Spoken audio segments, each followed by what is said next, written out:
clear. Welcome, everyone, to another episode of the Ballinesian podcast Sunday NFL recap.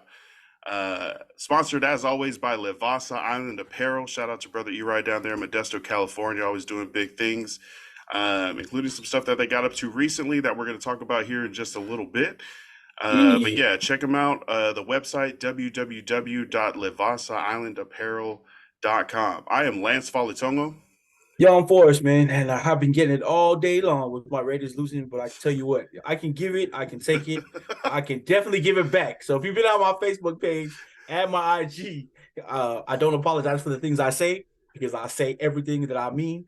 So yes, it's me. Good to see you, bro. As always, thanks for sitting in, breaking down all these games. I need a new chair. This thing, I realize I don't hear it when my earphones are on, but this mess squeaks. And I thought it was like a little child crying out every couple of minutes. I was like, what is that kid sound in the background? Oh my God. Anyways, yeah, lots of games to break down, but let's get our special guest in here on the line. Luti, I want you to pronounce your full name and where you are from, part of Central Valley, Pacific Islander Alliance, what you do there, what it's about. But first, please introduce yourself. Thanks, Lance, and what's up, Forrest? Yeah, my name is Lutiaiafa Lago'o, currently residing in Central Valley, specifically Lemoore, California. That's 40 minutes south of Fresno. And yeah, just glad to be here tonight. Are you this is like usually our football episode. Are you do you have a football team that you represent or that you cheer for? Oh, for sure, the Niners grew up in San Francisco, came here 2001 from Fongalu. So yeah, that's my team. Nice. The San Francisco 49ers. Bang bang Niner gang.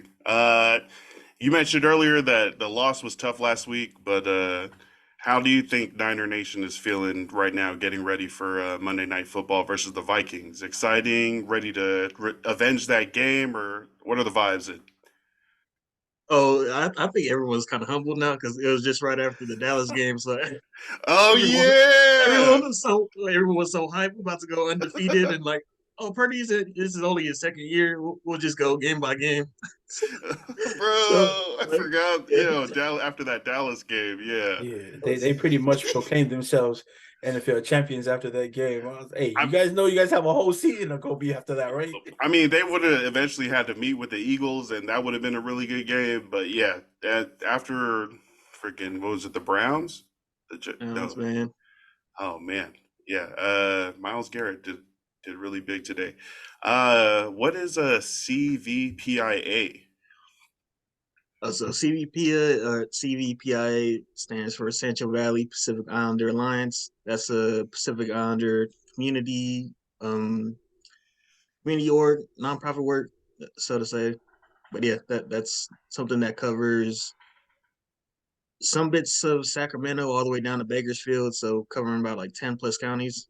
Something new, still young, 2 years in the space. Hey, and could you explain like what are some of the things that you guys do, or who are the people that you guys work with? So some of the things we do, it's a lot of it right now. It's capacity building, trying to highlight the folks because the Bay Area gets highlighted a lot.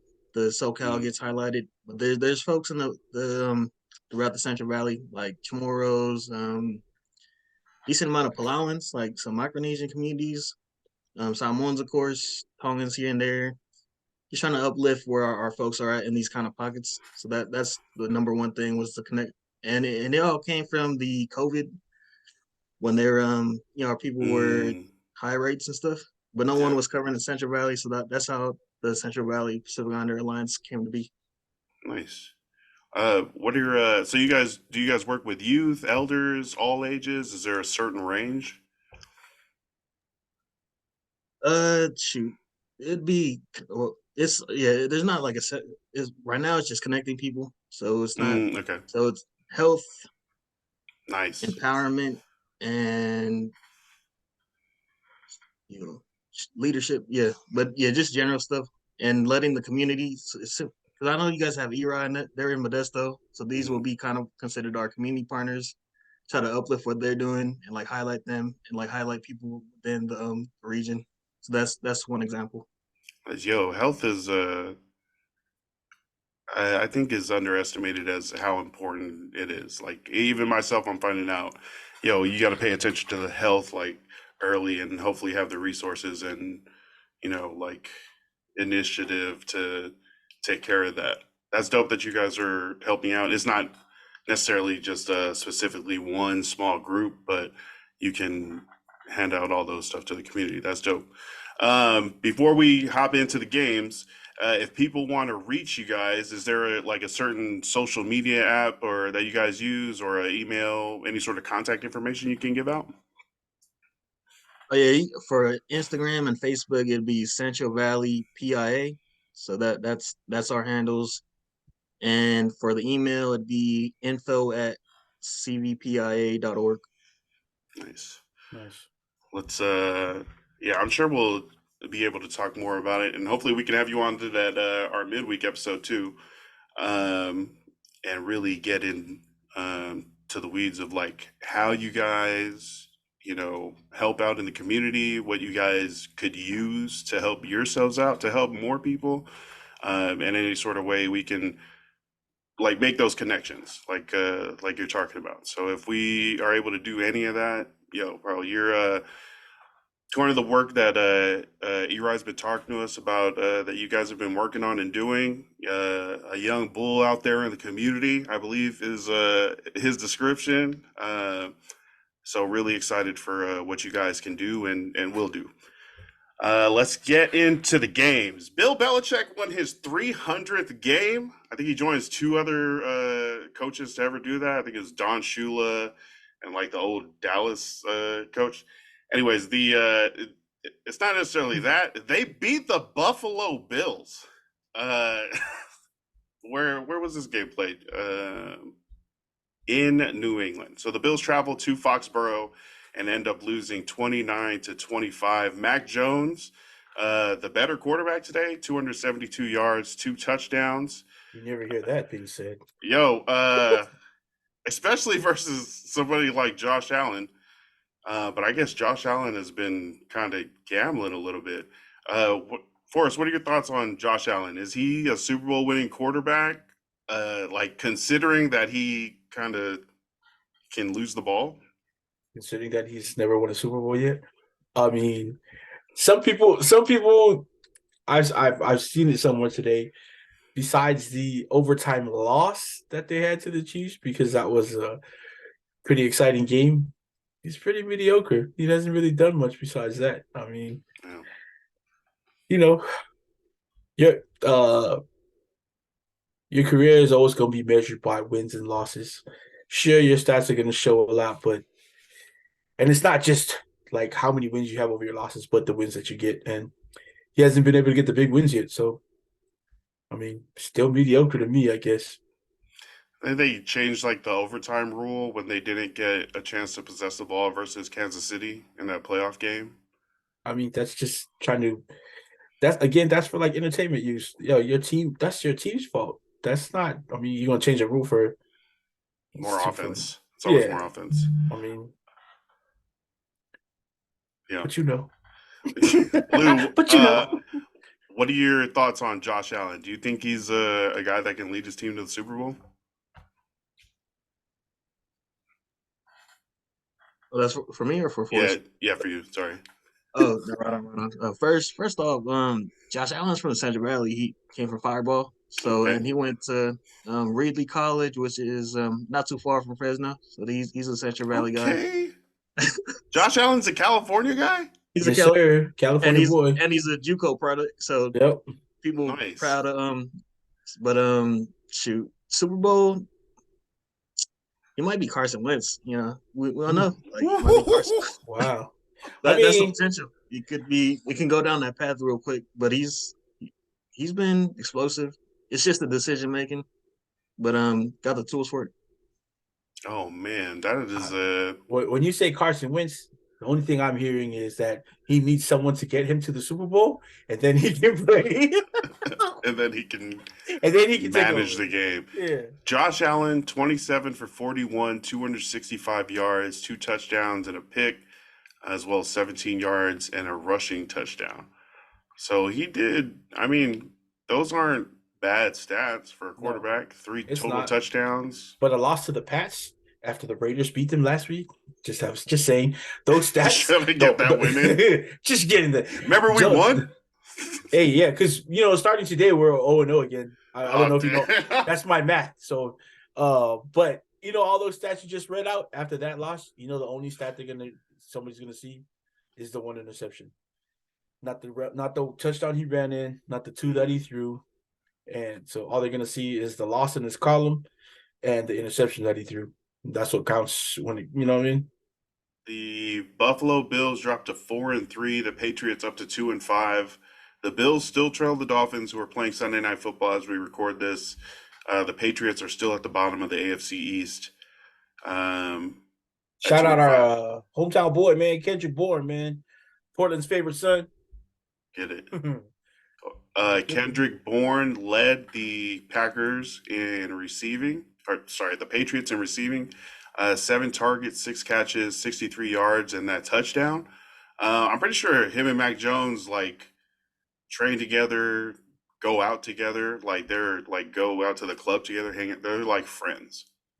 And I feel like sometimes he literally looks for him all the time. Yeah. He's like, I know I can count on this guy, or at least he's familiar enough that he knows he's going to run a certain way. Or for the Bills receiving, Stephon Diggs, 12 targets, 6 catches, 58 yards, with the rookie tight end Dalton Kincaid led the team, 8 catches on 8 targets, 75 yards. What was the end of this game? How did the Bills not pull this out? Oh, they fumbled it away. They fumbled it. Yeah. Mac Jones scored a touchdown, and then Josh Allen on some last second play fumbled it away. Yeah. Oh my gosh, Mike Gesicki and his gritty. Oh, it didn't work in Miami. It's not gonna work in New England. Hey, that's his own special version of gritty, and I don't care what it is. Don't do it again. No, I think it's horrible to look at, but it's funny that that's his celebration. That's his signature celebration. That's Tyreek throwing up the peace sign. We always talk about having good friends, and you have bad friends who tell you hype you up for no reason. Well, he has bad friends who are telling him to do it all the time. I would be one of those guys. I think just because, just a stunt on these haters. People thought Bill Belichick might retire after this season. There was a report put out today that the Patriots, this offseason, before the season started, signed him to a contract extension. He has not been on the hot seat at all. He's going to be around. That's why he does. That's why if you look at him on the sidelines, he has the biggest I don't care look on his face. The report you saw it today. I know the report leaked last week that he had secretly signed an extension in the offseason. So he could be getting Caleb Williams this season. Who knows? It's possible. I've always seen Bill Belichick, obviously over the last 20 some years, Bill Belichick has won a bunch of Super Bowls. He's been the architect of a defense in Foxborough that has shut down a lot of really talented offenses. There is debate whether that was more Tom Brady, more him, but regardless who had more of the share, they did win, 5, 6 Super Bowls? 6? Jeez, that's a lot. And he's had so much control, not just coaching. He's had control over right. GM stuff, right. And it was up to him to give up that control. So, and I think he's always going to have Robert Kraft's ear. So, why would you give that up? If you wanted to retire and just hang out, But he looks like the kind of guy that likes having control of everything. So I don't think he's ready to give that up. it doesn't look like he enjoys it, but he has to love football so much just to be going through some of these like bad seasons for so No, long. definitely, Uh, definitely. Lou, what are your thoughts on Coach Bill Belichick? Do you see him as like a titan of the league, or as like a fading coach that might not be able to keep up with the times? I think probably gonna try to take that challenge of the post Brady. I think he probably wants at least Mm, one, but yeah, he's still respectable. It's mostly the drafting. I think that's the area just to work on. Definitely, because Just Cole the post Strange. the post Brady era is not going very well for him at the moment. Challenge failed. The challenge. We'll try again next year. We'll postpone.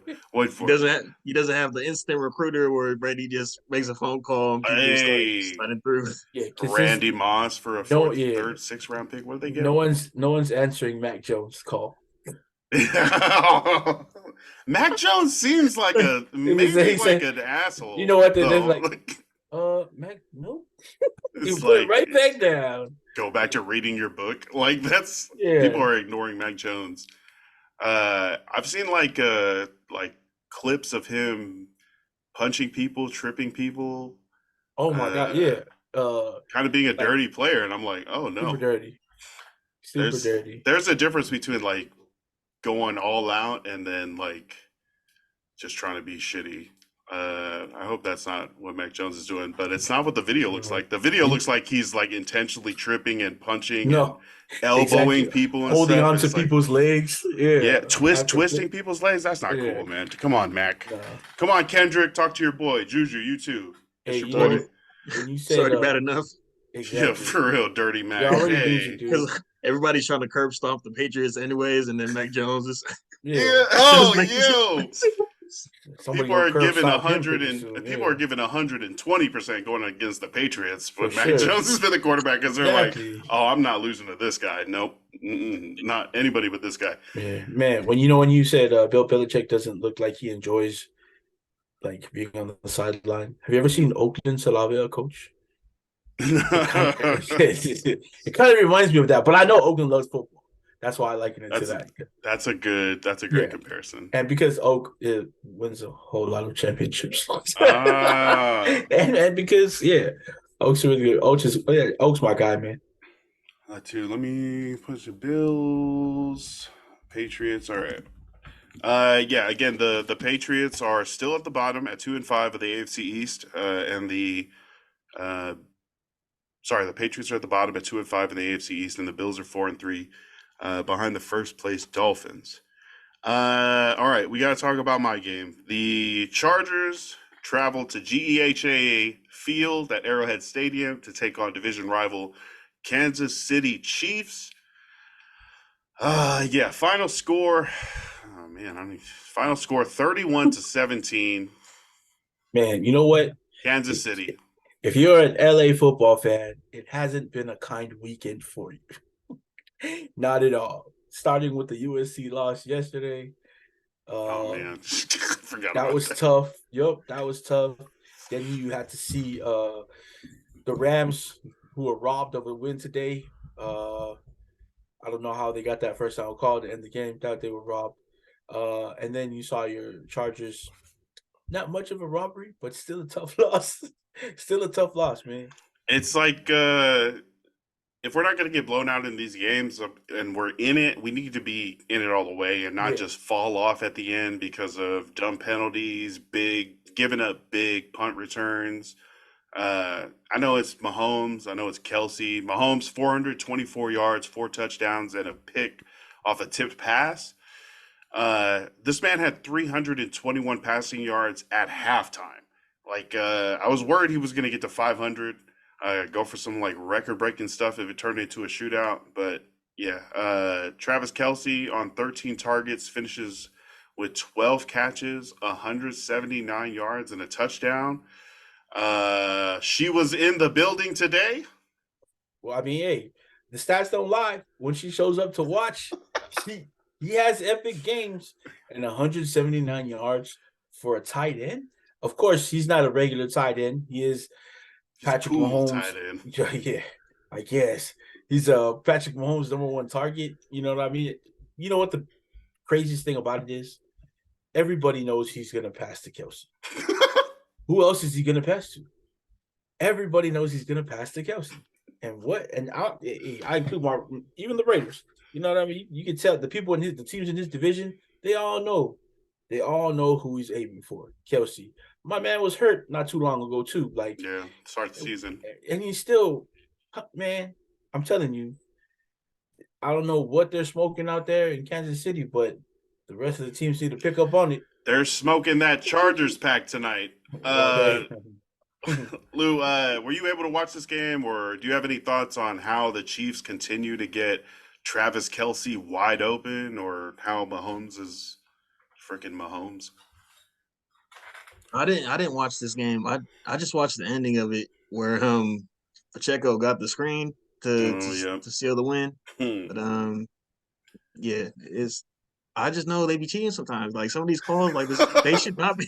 They should not be 6-1. Like we know they should be at least 6. Like there's a ton of loss. Yeah, no, there's a ton of videos where his linemen are holding somebody, like blatantly holding some right next to him. No call.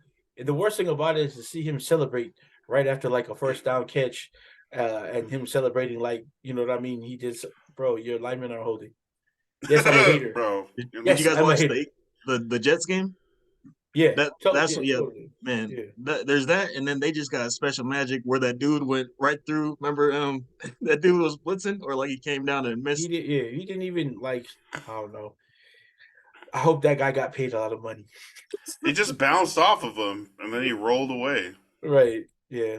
No, like he looked like Madden, where the awareness was down, and he ran right through it. Like he didn't even touch Mahomes. Like he went. This was the Jets game. Like he didn't even touch Mahomes. It was crazy. Justin Herbert, 17 of 30, 259 yards, a touchdown, 2 interceptions. Also took 5 sacks. I'm starting to worry about Justin Herbert.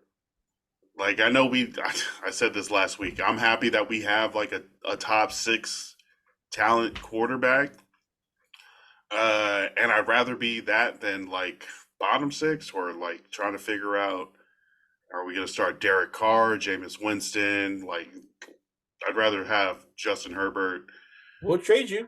You can have Garoppolo. We'll take Justin Herbert. No, I'm saying I appreciate having Justin Herbert. I'm just worried that it's like, I don't know. I feel like he statistically is doing a good job, but it's like, I feel it. When is it, it's not working. When does it become? When do you say statistics are fine, but now you got to win? You know, and not that he can't win; he just hasn't been winning. So the Chargers are tied to Justin Herbert for at least the next 2, maybe 3 years. I know they signed him to the extension this season. He's the highest paid quarterback before Joe Burrow signed his contract extension right before the season started.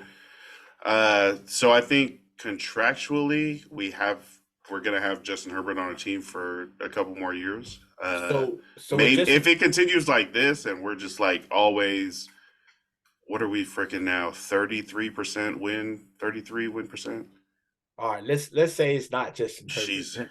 And we're not saying it is, but if it's definitely not Justin Herbert, what are you adding onto the team next season to get Justin Herbert over that hurdle? Get him to the next level. What does he need?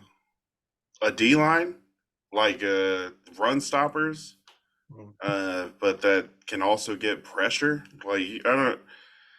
And that's like unicorns, right? Jordan Davis, Jalen Carter, guys that are top 10 because they're not really. No, that's what I want. I need somebody like that can really lock up that line, because I'm tired of seeing people running up to the line of scrimmage, like running backs not being touched until a yard, 2 yards past the line of scrimmage. Like that's I want to see either meeting them in the hole at the line of scrimmage, or like even beating the blocks to stop the run in the backfield. But it's always like Isaiah Pacheco didn't do like super great. 13 carries, 32 yards. He had 4 catches, 28 yards, and that screen touchdown to seal it. But he was like, it felt like he was running very Right? Yeah, just violently through the Chargers. Like, and he already has like a stompy kind of run style. But like versus, I don't know, versus the Chargers, he was just finding wide open areas to freaking go through. I feel it. I think you can always find a D tackle like in the first round. They don't have to be your first, like a top 10 pick. Hmm. You can find a really good one in the later part of the first round. You can also find a really good D tackle all the way into like fifth and fourth and fifth rounds. I think what you guys do need, I think what the Chargers do need are better linebackers who are able to come up into the hole, plug a hole, while the D tackles pick up the guards and pick up. So if you guys have better linebackers who can stop the run, just maybe just one of them, because Kenneth Murray's pretty good against the pass. I don't think you want to give up Kenneth Murray right now because he's pretty good against the pass. So He's been a liability in big situations. Like there were times last year where he had to come off the field, and then Drew Tranquil was the guy, the linebacker. Maybe bring in yeah, like another safety even. But he has been doing. I think yeah, I've been this seeing year, him yeah, make a lot of good plays yeah, this year. We also added Eric Kendricks from the Vikings, like veteran wasn't bad, linebacker, right? right? But I feel like I'm kind of feeling like Bobby Wagner vibes, not like peak Bobby Wagner, but like right now Bobby Wagner, like Who's still old, very serviceable. aging, Yeah. serviceable, but It's I don't know, not gonna man. be that I, like w- I blow him wouldn't up use for a I tackle for wouldn't use loss. Bobby Wagner as the example just because Say age he's 40 Bobby he's Wagner. he's still good though. Like I hate to Oh admit it, man. yeah, That okay. fool's still good at 40 years old. Man, I would have loved for the Raiders to sign Bobby Wagner, because man, he's probably the best linebacker right now out in Seattle. So, which is funny because they got a pretty good And he linebacker out there started. besides, and he's starting. But yeah. I thought you was about to get sucked up into the It's like ceiling. the water's running. Uh, Lou, are you a Justin Herbert fan? I think it's cool. Shoot, do you guys have any deep threats or for on offense? So not any speed burners. We just had Jalen Guyton return from injury. He's like a 4-3, 4-3 guy. Like he's our speedster, but that's. Oh, we also drafted Darius Davis out of TCU, number 12. He's pretty much on punt return duties, and then he does like some jet sweeps every once in a while, maybe once or twice a game. He also plays like wide receiver 4, I think, a little bit of slot. But him and Jalen Guyton would be the fast guys, but not names that you know. So yeah, I guess we could add a speedster. Yeah, just curious because weapons do matter. Like Tua, Yeah, even up yeah. in Cincinnati, like those, like it's pretty clear once you get a good OC, good weapons, the narrative kind of changes. The Chargers did spend that first round pick. Excuse me. How loud is that? Can you hear that? You can, but it's not God. like it's not loud enough to like. It The started when Chargers. Bobby Wagner, and then the gas started. Oh my god. Uh, yeah. So, wait. What are Justin Herbert's weapons right now? Austin Eckler, who might not be with the team next year. Keenan Allen. I think he's obviously getting older. Luckily, speed was never really Keenan Allen's thing. It's more technique, route running. So hopefully his wide receiver career gets extended and he's able to keep that connection going. I feel like Keenan Allen had like the last 3-4 years of Phillip Rivers. If he could have just been drafted at the same time as Justin Herbert, that would have been great. These guys would have been freaking Mahomes and Kelce, or like someone and their slot receiver that was always catching the balls. Mike Williams is out. Josh Palmer has been so-so. Today he was great. 5 catches, 133 yards. I think Kansas City was locking up Keenan Allen. Only 4 catches for 55 yards. That's pretty low for the season he's been having. So Also tough for Chargers fans, that's all man. we don't even have a tight end really. Donald That's what I was Parton, gonna Gerald say. Everett. Yeah, so I You didn't. guys used to be spoiled with Antonio Yeah. Gates, Yeah. but people also need to know that it's a totally different offense. There's a new offensive coordinator in town.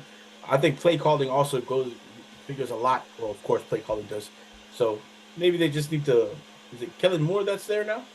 Yeah, former Dallas Yeah, OC. this is his first year there. Yes, Second. Oh, see. first. So I mean, maybe he needs to get a little more established. But I know in today's pro sports, time is never your friend. Winning is. So I don't know how long he has to get people settled into his offense, but I definitely do think Brandon Staley is a big part of the problem there on defense. Because like you said earlier, the last show, he came in as a defensive coach, and that's where a lot of the suffering is coming from. So yeah.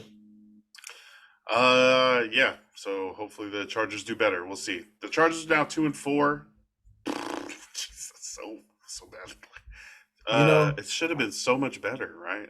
I won't lie. I know the Chargers beat the Raiders this year, but it still makes me warm inside that our record is better than yours. Not by much, but it's still better. The Kansas City Chiefs are 6-1 atop the AFC West. The Los Angeles Chargers 2-4 behind the Raiders, who are 3-4.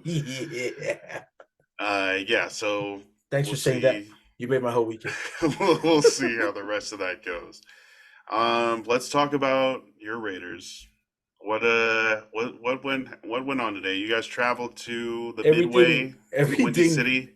He said everything you could have thought of that went wrong. I said, no.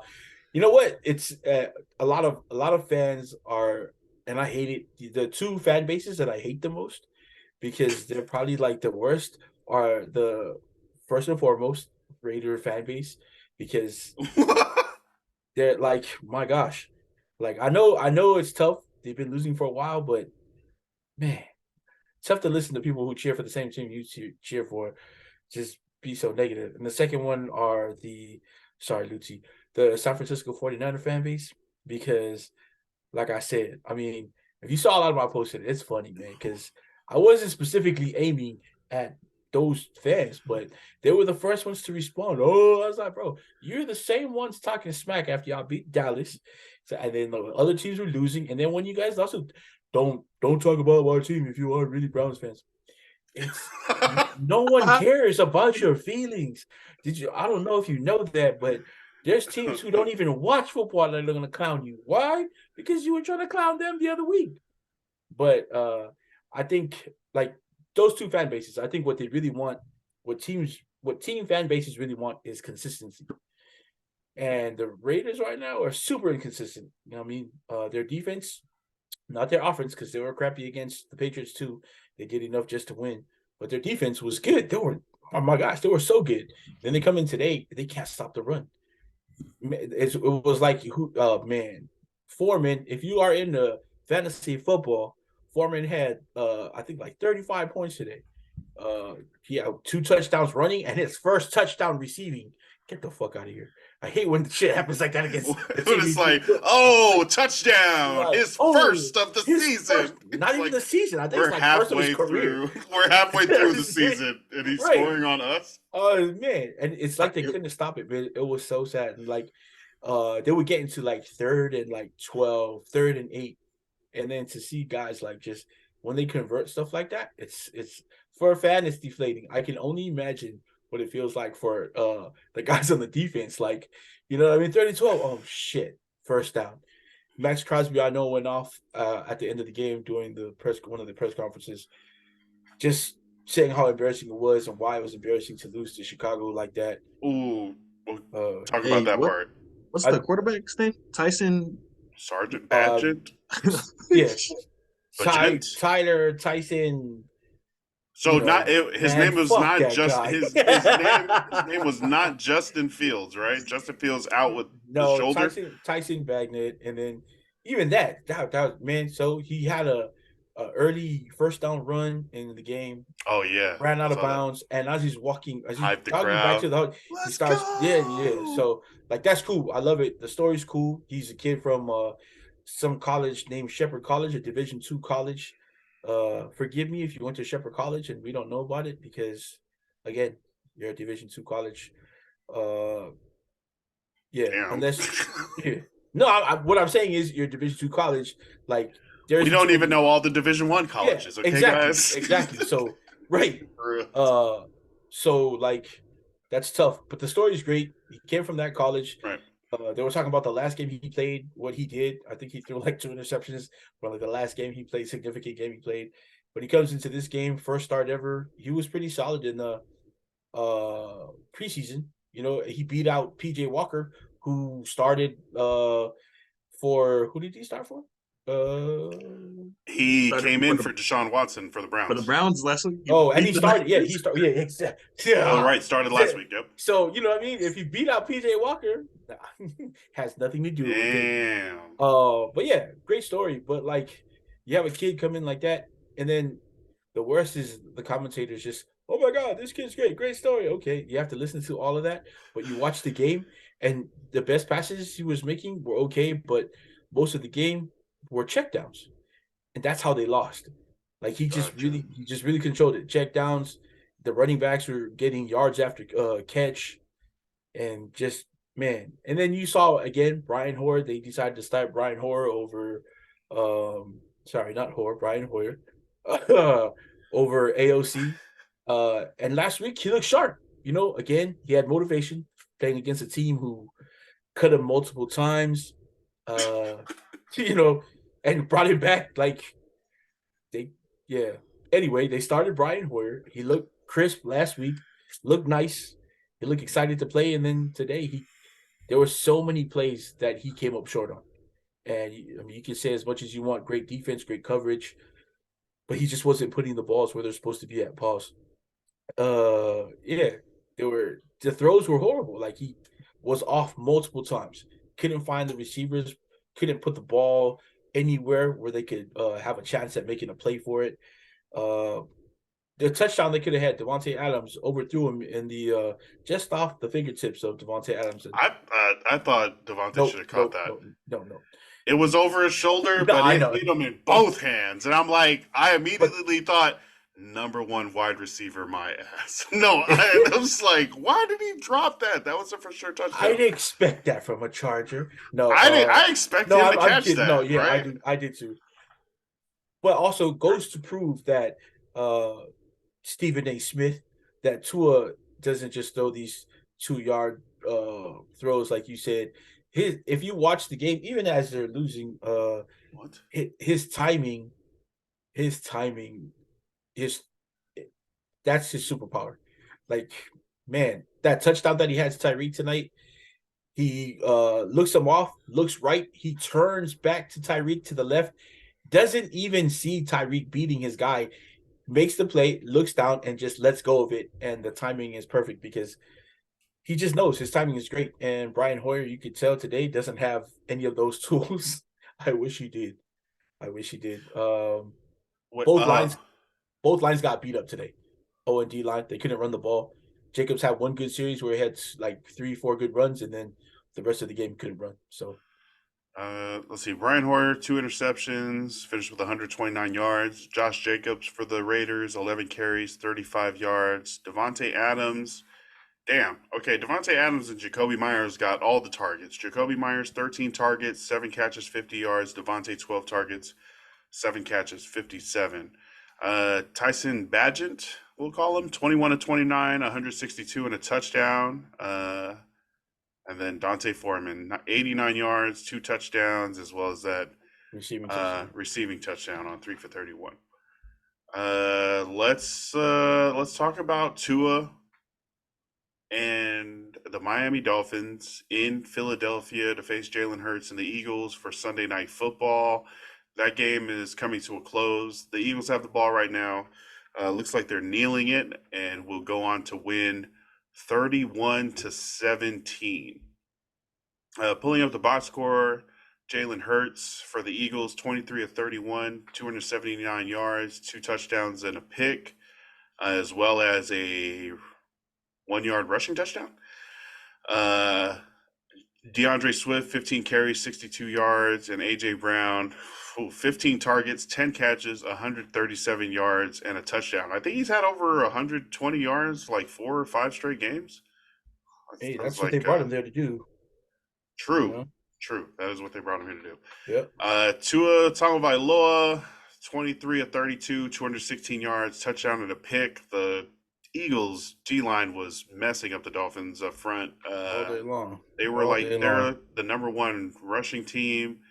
They totaled 45 rushing yards in this game. The Miami Dolphins, Mike I was McDaniel's motion Miami Dolphins, 45 total rushing yards. I asked you earlier, man, if there was Damn it. anything that Mostert had said to Hassan Reddick before the game, because Hassan Reddick looked like he really had something personal against the running game today, man. But I guess it's tough. They only had a part of their running game there today, as Devin Achan was out.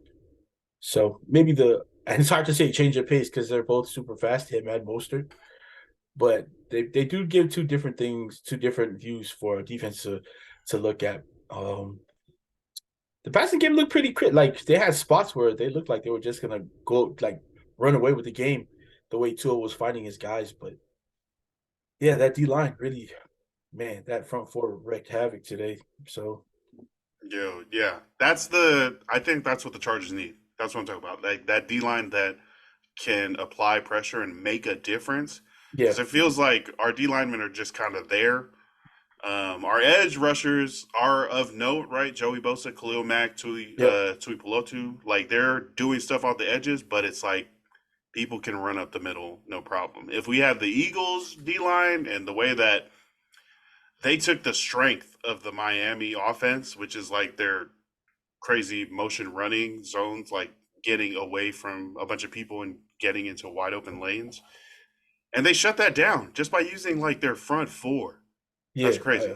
You'll hear a lot of coaches talk about winning at certain parts of the game, like certain levels of the game, and usually they talk about the three levels, which is offense, defense, and special teams. But if you're talking about specifically your defense, when you talk about levels, you win in the trenches, in that zone, and then in the backfield. And when you win in the trenches like that, and not just win in the trenches, like lineman after lineman, these guys were beating the linemen and having the running backs trying to come up and block.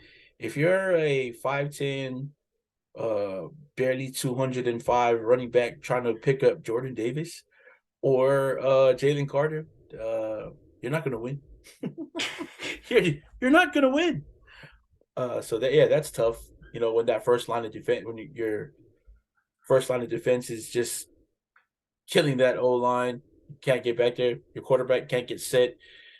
If you're running a jet sweep, obviously it's not going to come across right because now he has to extend farther out, run more. So yeah, a lot of credit to that Philadelphia front and front seven, in fact, because their linebackers were really good today too, as always. So they got Georgia products, N'Kobe Dean. They got Nolan Smith got some shine tonight. Jordan Davis up there, Jalen Carter, yeah, and the rest of the Georgia defense. Yeah, Nolan So Smith, yeah, he made Kelly a couple plays. Ringo. Yeah, Kelly Ringo. So yeah, man. You can say as much as you want. Like people want to talk about instead of highlighting Jalen Hurts' like all his skills things that he's really good at. There's always going to be these commentators, Chris Collinsworth, that are gonna Name. that are gonna just talk about like they always want to highlight what he's not good at. We know what he's not good at, and that's why they have a really strong defense to cover for stuff like that. When they have to go back on defense. And Jalen Hurts does what he does, and he does it very well. And that's why Philadelphia's got that one loss on there instead of four losses. Philadelphia moves to 6-1. Miami, what is that going to be? 5-2. 5-2. Excuse me. Lou, what do you think about this game? Why was Philadelphia able to stay ahead? Why couldn't the Dolphins come back? Similar sentiments, like is the physicality. Because remember, Dolphins put up 70 on the Broncos. Then the next week, Bills were more physical, and then they got dogged. So that's physicality is a big part. Similar to how Dallas got out physical with Arizona came in when they came to Arizona. So like you said, like the interior, like the trenches, it should be invested in. So for your Chargers, so it's just the trenches. That's the big thing. Just send your Chargers coaching Send them. staff back to American Samoa to pick up some eighth graders They'll be fine. Come raise them up in California. Hey, no, you can play them as 8th graders. uh, Tua, 216 yards passing. 88 of those went to Tyreek Hill. 15 targets, 11 catches, 88 yards, and a touchdown for the Cheetah. As a Tyreek fantasy owner, what is that feeling like seeing him put up big points every week? What was his lowest? Like, how are you feeling this season? I don't own Tyreek Hill, but Oh, thank you for the. I'm talking to I Luke. know. I'm just kidding. He's like- I'm just kidding. Oh, I mean, I offered him Puka. Yeah, for real. Nah, it's cool. Like, well, because I don't have him in any other money leagues, but I like seeing because I like seeing Tua do well. That's why I asked Yep. if Herbert needed a weapon because even AJ Brown is another. He might not be considered a deep threat, but he can get those jump balls. So yeah, Tyreek's been cool. He's a difference maker. It's pretty clear. One of the best start. Yeah, it's one of the greatest acceleration and deceleration in the game in history to me. So it's pretty special. I didn't think about deceleration, but that makes sense. Like he can stop Oh, and cut and get like just people just fly by him, and he's like already going a different direction. It's a Madden it's a Madden thing skill set, change of direction. Oh, direction. bro. And his you hear change of about direction. his scouting. He said, "I just go play Madden. Their ratings are pretty accurate." See, I was like, "Oh, this guy don't know. This guy is very low on awareness. I could beat him, or like this guy's really fast. I might need to fade away a little bit." That was crazy. He was like, "The ratings are pretty good. They're pretty accurate." No, I mean, it's like, we know, except when they're not. Oh my god, his change of direction is crazy. You saw him catch was it a screen that he caught or just like a little pocket catch that he had inside of the zone? But his stop and go that's what got him like first downs tonight. Just the things that he can do without the ball. Like people talk about footwork, yeah. The way he releases from these DBs, like that touchdown he had with Tua. I mean, the throw was really good, but it's like he's jogging. It looked like he was jogging past those DBs into the like just all right. Well, Tua's gonna look away, then he's gonna throw it. So I got time, and that's what it looks like. Man, he looks like he's at least 4 steps ahead of everybody out there when he's running. So that's crazy. That's how they won the Super Bowl, man, against the Niners. Because when he did that double move on freaking number 20. That's how I know his deceleration is crazy. Like you got to respect the deep threat and the underneath. Yeah, a guy who can run past you can't guard this man. Nah, like they said. I mean, hey, shout out to Stephen A. Smith again. Yes, if he does catch it 2 yards, he has the ability to go the rest of the 98 on his own. So it's crazy. Yeah, if Tyreek Hill finds a hole like in the secondary, he can be gone. You know what's crazier though? They have at least 2 other guys who are not just like him, but are able to do some of those things almost like him. So that's scary. Yeah. And then he said there's a guy on the practice squad who he thinks is even faster than him. I was like, what? See, that's scary. Yeah. He's like, white boy, Ethan Bonner, or something like that. And they got Claypool now too. Bro, hey, athletic tight end, Chase Claypool. Telling you, he's got to buy into it. That's all he has to do. Did he play it all today? Yeah, with himself on the sideline. He's not on the box score. I'm telling you, he's got to buy into it, and if he's not going to buy into it, Mike McDaniel's also another big reason why Miami is 5-2. He's like kind of like how I talk about I talk about the dude so long I can't even remember his name. The coach down in Detroit.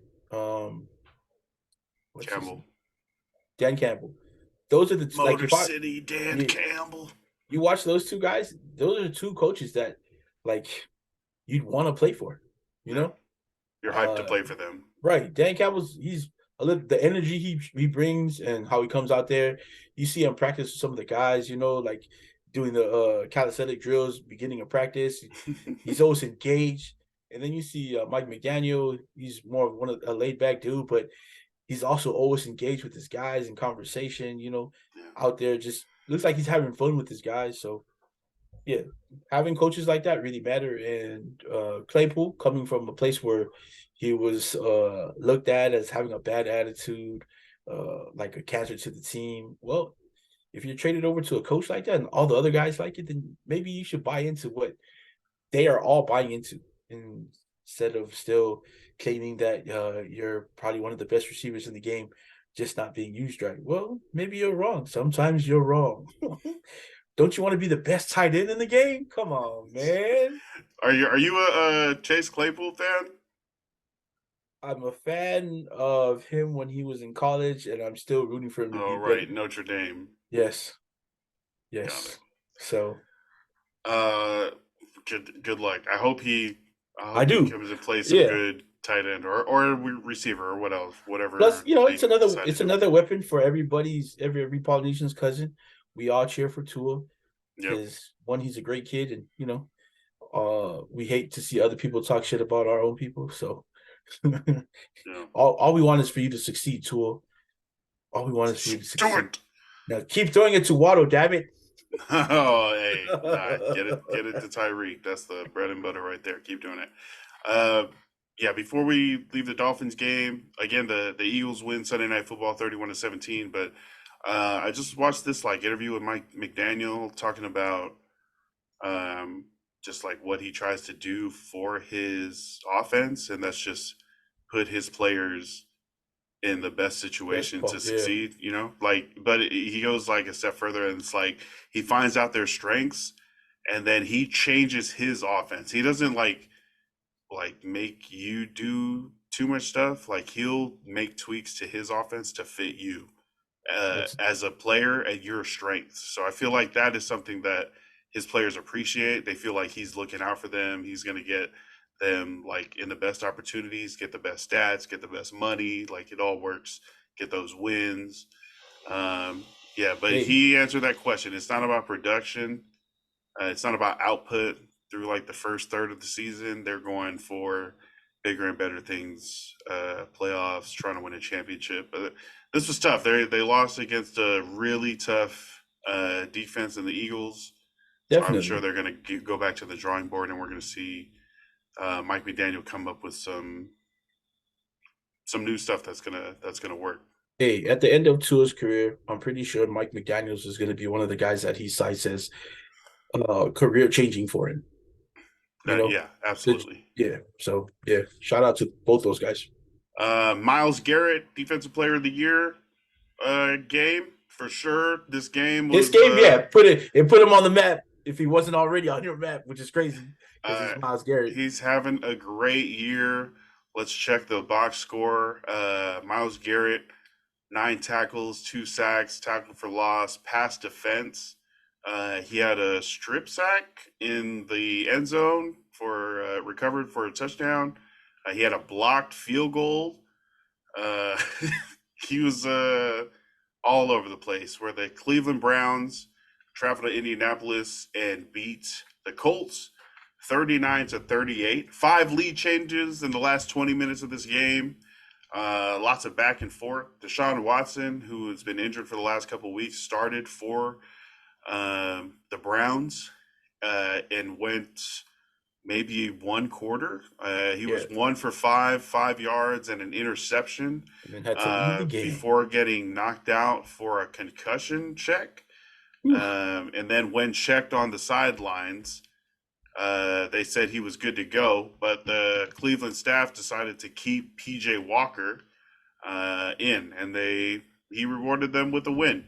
The Browns up to 4-2, Colts down to 3-4. PJ Walker 15-32, 178 yards and a pick.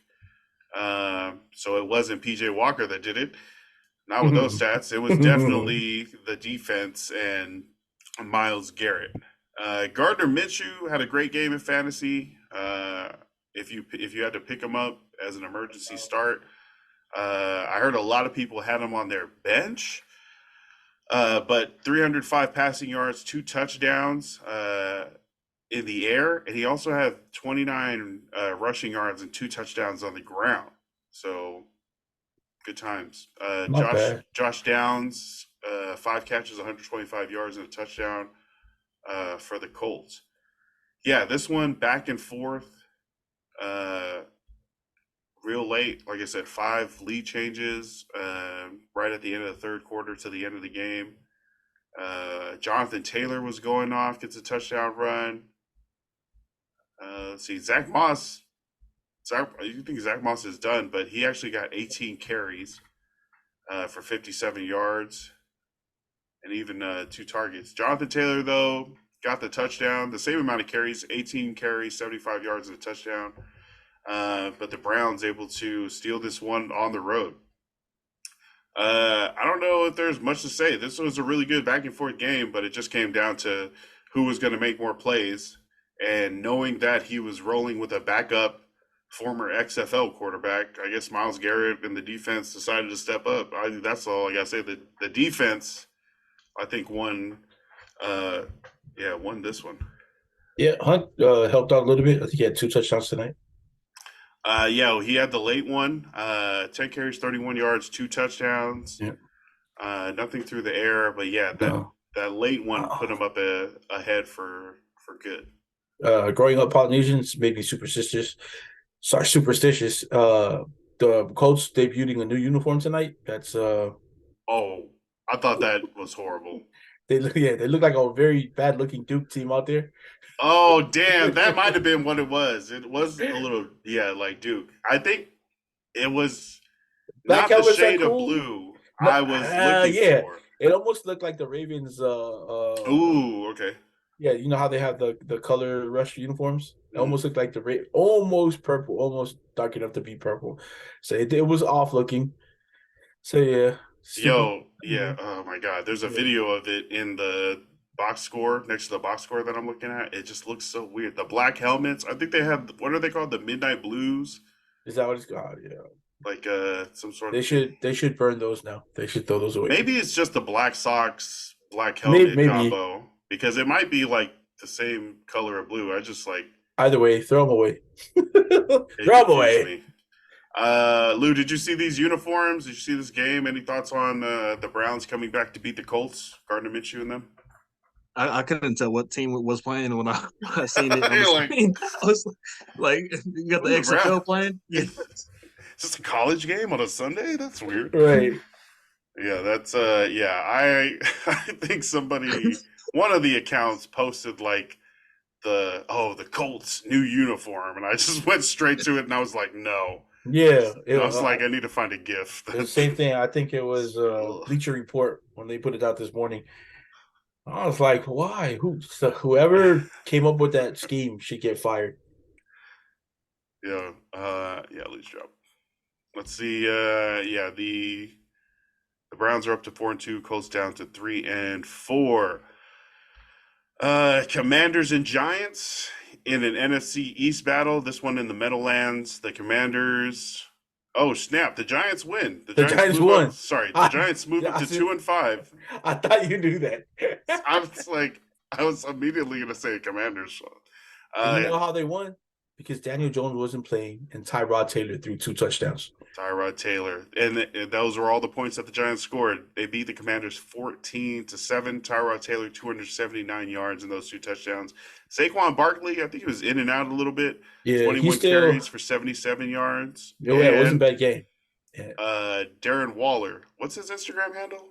Wallblock, something like that? Something like that. 7 catches, 98 yards, and a touchdown. Welcome to the game. Thank God you got me 21 points today, so I'm happy. Or 22, I think. Oh, pretty clutch. These guys are still down at the bottom. They're still trailing the Cowboys and the Eagles in their division. But yeah, this did not have Daniel Jones in. Nope. Darren Waller led the receiving. Jalen Hyatt, the rookie, I think Tennessee, the speedster. Out of Tennessee, yeah. Yo, he only had 2 catches for 75 yards though, right? He's gonna be nice. He's gonna be nice. Bombs. Yeah. I drafted him, I think, in 2 out of 4 or 5 leagues, but it's been really slow starting out for him. Yeah. Definitely the speed is there, and I think the downfield route running, like he understands I need to beat that guy over there, so let me get over there, Yeah, stack his him up, release and is then pretty continue good. Yeah. to get to get past him. So Yeah, and I feel like Tyrod underthrew him on one. Like if he would have hit him in stride, he could have been gone on that first touchdown. one. You know how many touchdowns Daniel Jones has thrown throughout the whole season? How many? 2. In 5 games? 2. You know how many Tyrod Taylor threw tonight? 2? 2. Jeez. What is up with Daniel Jones? I fully bought in to the Brian Dable built Josh Allen, so he was No, going to do the man. same It's to a this other lie. big white quarterback. It's a lie. Or Daniel Jones isn't as good as Josh Allen. Either Yeah, that or Brian Dable is a fraud. One of those is Daniel Jones is he's one of those guys that came into the league who could really run. And if you're a running quarterback, like if you really, really are good at running the ball in your hand and you play quarterback, especially at the college level, you're gonna look super athletic because you are. And then you come into the league and then you find out that it takes a lot more than just athleticism to play quarterback. we're Uh, all athletic. right. So he's one of those guys that maybe somebody should have talked him into like a position change. Like he probably could have been a really good wide receiver. No joke. He's fast.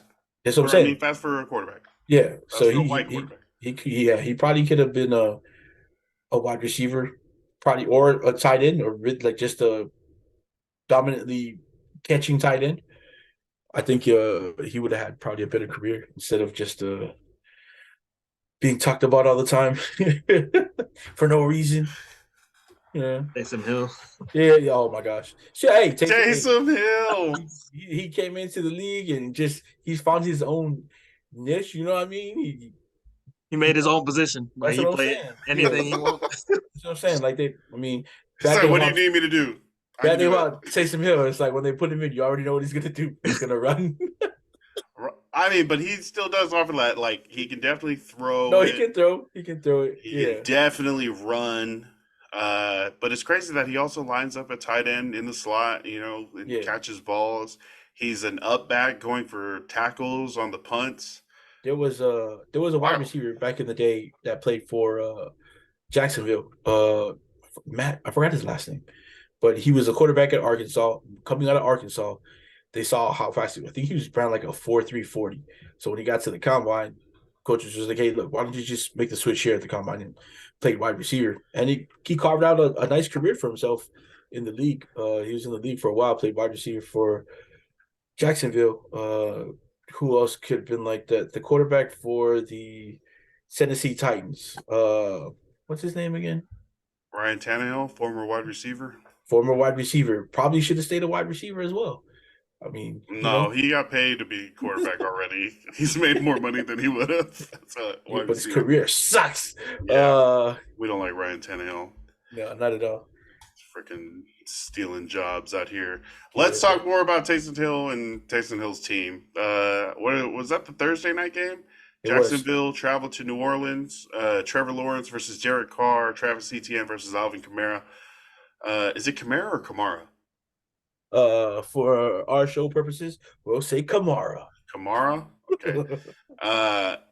31-24. Trevor Lawrence for the Jaguars, 20 of 29, 204 yards and a touchdown. But it was Travis Etienne on the ground, 14 carries, 53 yards, 2 touchdowns. He also had 24 yards receiving. I think Christian Kirk came out as like the guy, right? Because we're definitely not throwing the freaking Calvin Ridley anymore. Thanks a lot. Not anymore, at least, yeah. Christian Kirk, very efficient, 6 for 6, 90 yards, and a touchdown.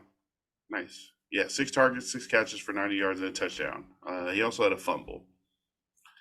Derek Carr for the Saints, 33 of 55. Damn. 301 yards, touchdown and a pick. Alvin Kamara, 62 yards on 17 carries. This is what's crazy, right? Because since he's came back, Alvin Kamara's had crazy amount of targets. 14 targets, 12 catches, like 91 yards. Oh, see. That's good wide receiver numbers. That is. And but he's also got almost 20 carries as a running back also. And that's if you played him, if you played against him in fantasy, he's probably the reason you lost because those receiving yards just they skyrocketed his points. If you had him, you might be winning because of those points, which is crazy. If you're playing in a Right. PPR league, Yeah. yo, for sure. If you're playing in a not PPR league, Nah, which is what standard, I don't know anyone that plays full standard no, I don't. anymore. Yeah. Like I'm in a league with that's half PPR. But if you were in a standard league, he'd only have 15.3. Which is With still those cool. 12 catches, Yeah. 27 points from a See? running back that just got out of jail. I mean, sorry, that out of NFL jail. I was thinking of that Drewski skit when he walked out of the Wow. but yeah, they're not able to win this game. The Jaguars, Travis Etienne, in the Superdome, get the win. These guys, Man, AFC, NFC, are the Jags for real? Are they for real this season? they're 5-2 and 3-0 on the road. Are they? You know, what I mean, 3-0 on the road. this is also what I'd like to highlight with them is how they've been patient with Trevor Lawrence. They haven't really rushed him along. They haven't. There's no really bad media about him, even though his first couple of seasons were a little rough. But they were able to bring him along nicely. Now he's in his third. He's not a superstar quarterback yet, but he's playing really well for them, and he's got them at 5-2. So, and he's got his best homie playing with him, running back. How crazy is that? That's crazy. Like you guys won championships in college together, and then now you're out here just carving up NFL defenses. That's crazy. Maybe they should trade for T. Higgins. What do you think? Was that T. Higgins playing at Clemson too? Yeah, that was Trevor Lawrence's wide receiver. Go get Hunter Renfrow from the Raiders. Oh, hey, that too. I mean, and that's Get the whole possibility. squad back together. Yeah, that's crazy. And like the Villanova Knicks. That didn't work out for the Knicks though. Wait, are they not there this year? Or are they all gone? What is it? DiVincenzo, Hart? No, the Knicks aren't very good. Oh, he's just like the Knicks are garbage. Wow. The Knicks are garbage. Do you think Lou, do you think Trevor Lawrence is for real, or what do you think about the Jaguars? Ooh, man, it's kind of tough because you're a Chargers fan. Didn't Oh no, that's not the question. He showed he was a playoff player now. That's one thing. Like that. So True. Yeah, and that defense is pretty solid. They held the Chiefs. Yeah, they've been playing solid all year. Yep. So I like the Jags. I like how they keep it pushing. They don't really not too high, not too low. They just keep moving. And we've seen like in playoffs like T-Law and he can lead the crew to comeback games. Yep. Yeah. Oh my God. Even in the most dire of situations, Trevor Lawrence has proven that he can put his head down, go to work, and just be winning at the final whistle. I'm looking at where was I freaking looking at? The Jacksonville Jaguars. If they get into the playoffs, who's in the AFC South that they would have to go through? The Titans, the Texans, right? The Colts. Not hard at all. The road is not as bumpy as everyone else's, to say the least. Right. The Jacksonville Jaguars are on top of the AFC South, and pretty much tied with second in the AFC at 5-2. See? Okay. Just goes to show logistics also plays a lot in how well you do. Oh, the London guys. Hey man, the London Jaguars. Yeah, I like you. Yo, they had to play 2 games overseas. They didn't even come back. They just stayed there. They didn't come back. And they ended up winning that game against the Bills. That was smart. Okay. If the Jaguars get into the playoffs, does that mean that Trayvon Walker is not a bust? Like even if this, even if the number one, right? Even if I think he's like a decent player, and I haven't seen him like mess up too much. But even if like the number one play or the number 2 player in Aiden Hutchinson is having a better individual season, maybe the Lions don't go as far in the playoffs as the Jaguars do. I think that makes that pick, or at least the heat around that pick, kind of quiet down a little bit. Like and that's what you were talking about: team success, wins, impact. Yeah, wins make everything else go down. Those wins, though. Yeah, his impact on those wins also. You have to consider that, because it's not like he's out there just standing around and or like he's on the sideline, because he's playing. He starts. He's a big part of that defense. So his impact on them winning and where they're at now is pretty big. So he can't be a bust. And yes, I think you would consider him a little bit more successful right now than Aiden Hutchinson. Let's speak about Aiden Hutchinson, his team, the Detroit Lions. Got spanked. Oh my gosh. Went down to Baltimore and got the whooping put on him. Lamar Jackson. Action Jackson. Bro, shout out to Jake Fligg, who I was playing in the Oregon Superflex League. His team name is Super Lamario. Yeah. You can guess who his quarterback was. I started Calvin Ridley on Thursday. I started Bijan Robinson today. This man was at like 95% win percentage at like 11 a.m. So I was like, oh my goodness. Why do I do this to myself? The Detroit Lions dropped to 5-2. The Ravens up to 5-2. Let's see. Lamar Jackson, 21 of 27, 357 passing yards, 3 passing touchdowns. Also 36 yards on the ground. Gus Bus Edwards, 14 carries, 64 yards and a touchdown, as well as an 80-yard screen touchdown. Yeah. Oh my God. I didn't think the guy nicknamed the Bus would be able to break away for a long 80-yard touchdown. That's good on him. Let's see. Zay Flowers did pretty well. 4 catches, 75 yards. Oh my gosh, it's National Tight Ends Day. Mark Andrews, 4 catches, 63 yards, half of them for touchdowns. 2 touchdowns for Mark Andrews. He definitely showed out. And let's see, the Lions just couldn't put it together. I think they were down freaking 35. When did they score that touchdown? Was it Jahmyr Gibbs? It is his first touchdown of the season, his NFL career. Good for Jahmyr Gibbs.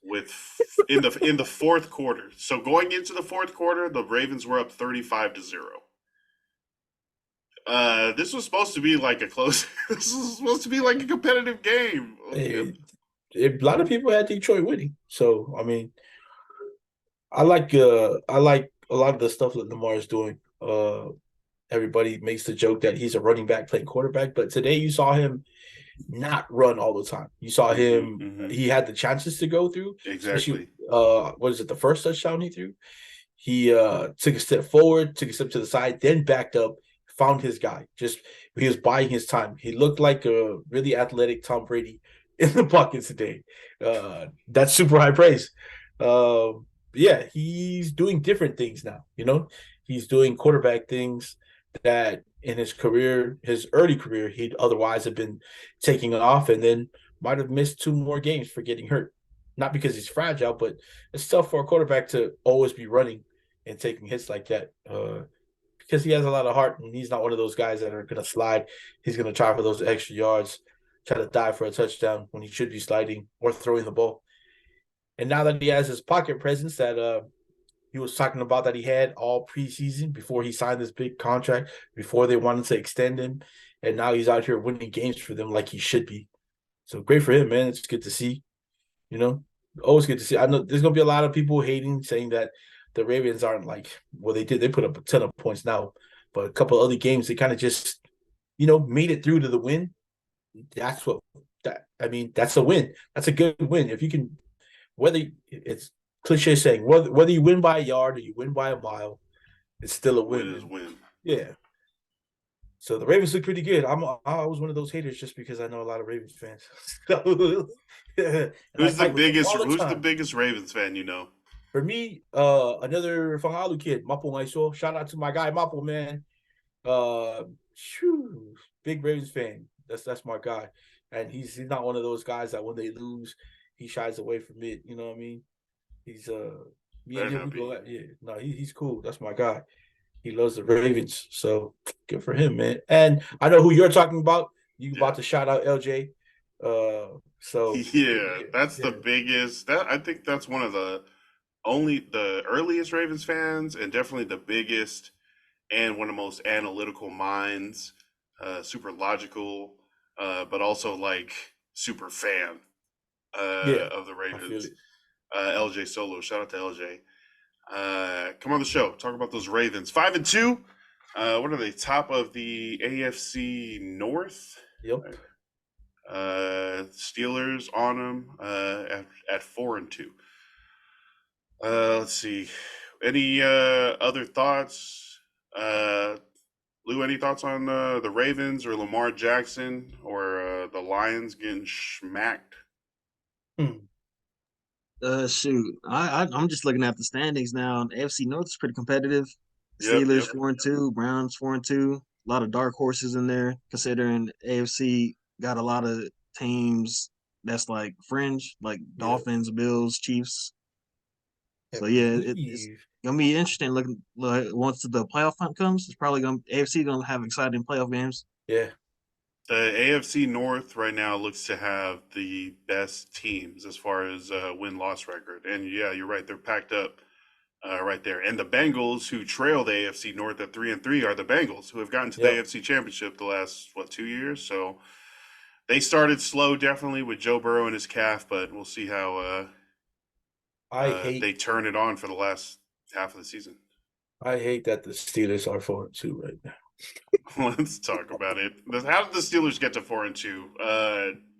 By selling their souls to the devil. TJ Watt picked off Matt Stafford to seal it. The Steelers in SoFi Stadium in Los Angeles versus the Rams win 24-17.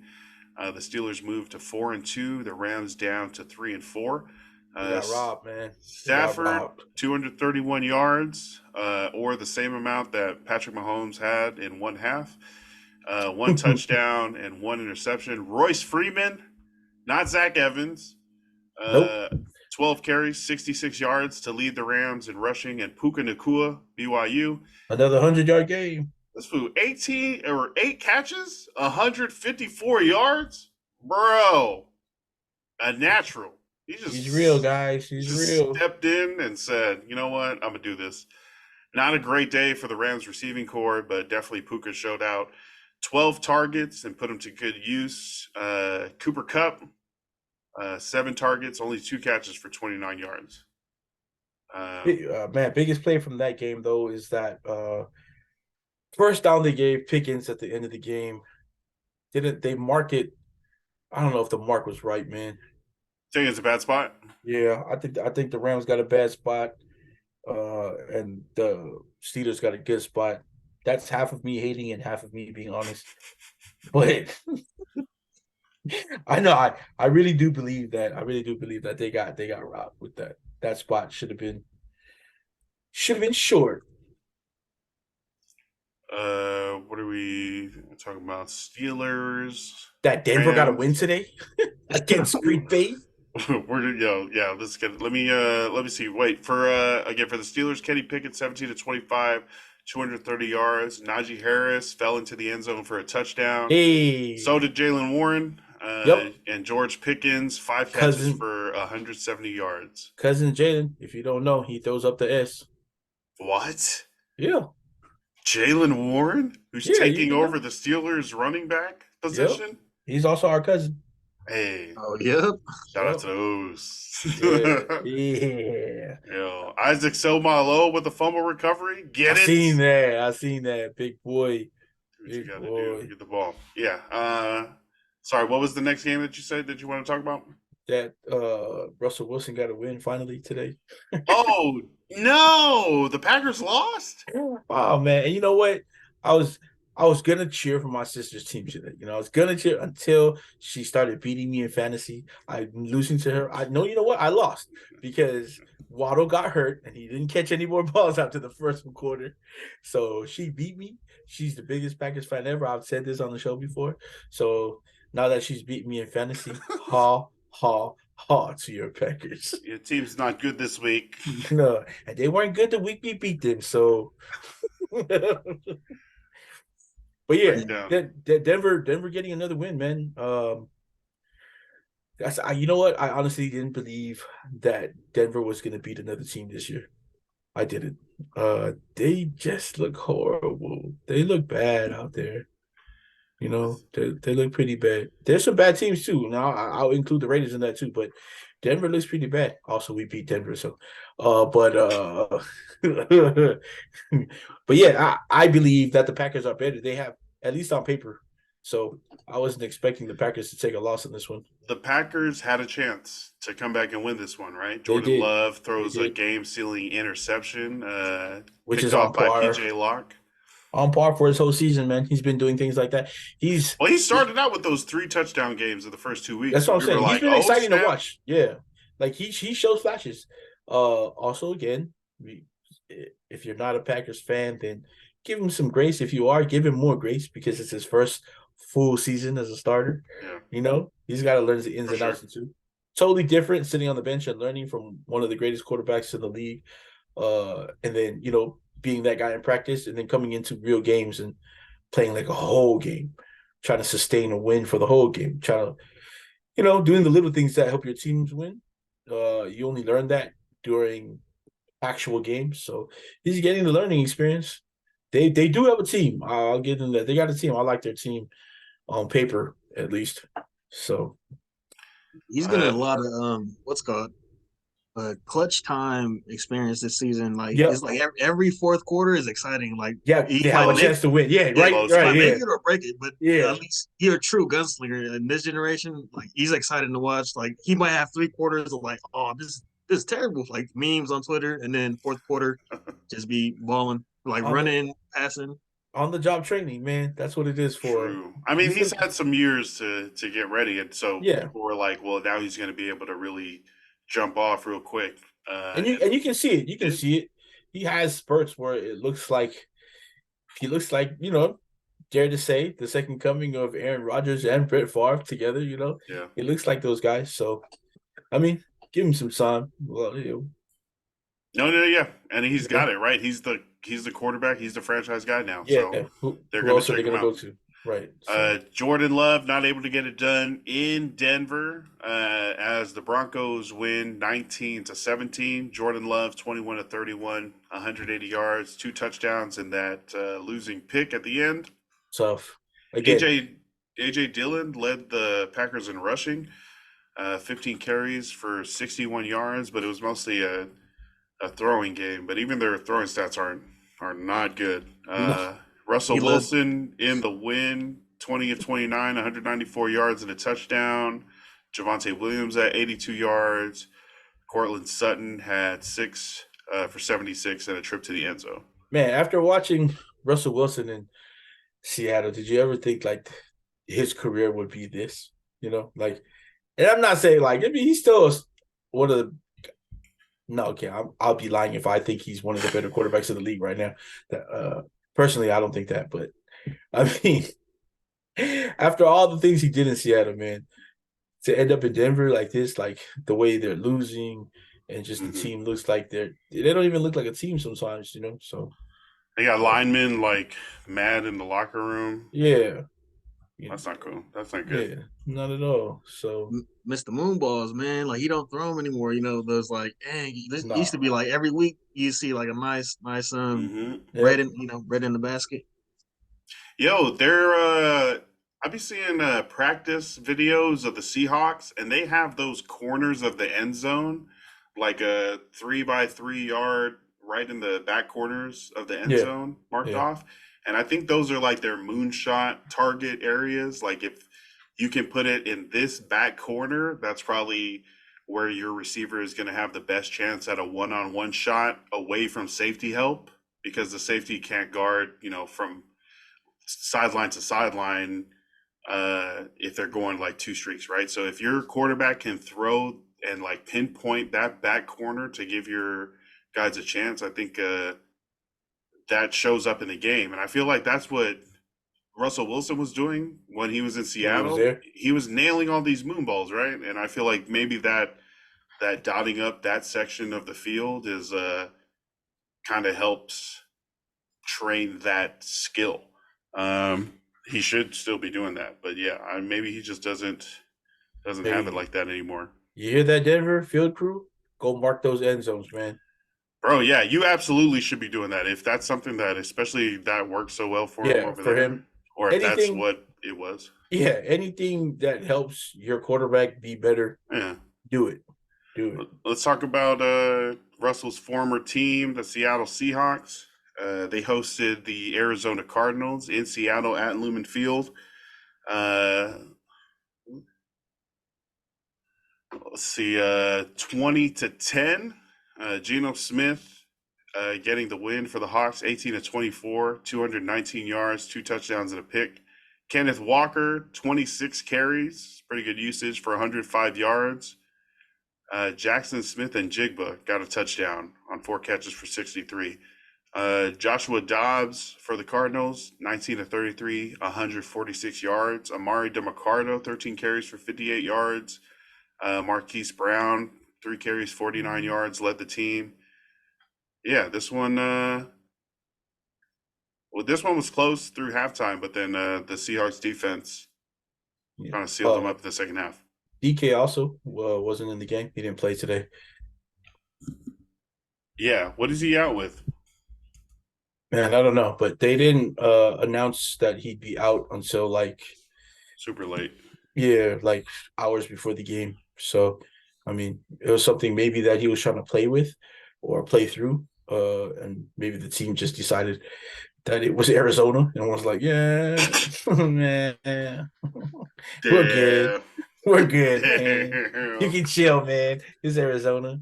So NFC West has 3 bye weeks. Right. It was cool because and Jigba got time to play and he showed out a little today because people were really questioning him being picked early.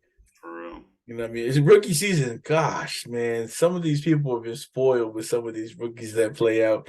And now everybody's expecting like these picks to just come out and be like the next superstars. Hey, take it easy. We still have the old superstars playing. Let these guys hang out for a little bit. God. Take it easy. Take it easy. They still have DK records broken.